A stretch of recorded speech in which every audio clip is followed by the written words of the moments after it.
लासूर चोपडा तालुका जिल्हा परिषद मराठी कन्या शाळेतील पिण्याच्या पाण्यात अज्ञात व्यक्तीने लालसर रासायनिक रंग मिसळल्याची धक्कादायक घटना समोर आली आहे।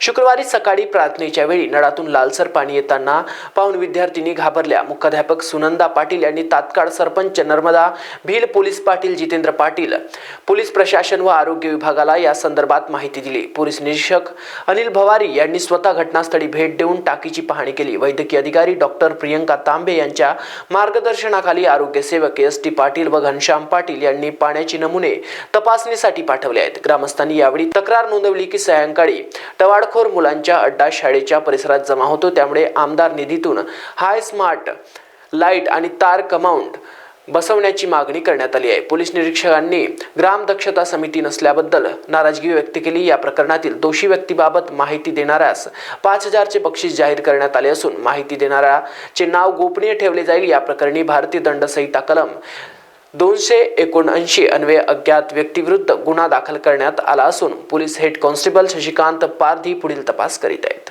महाराष्ट्र 24 करिता परेश पालीवाल, चोपडा।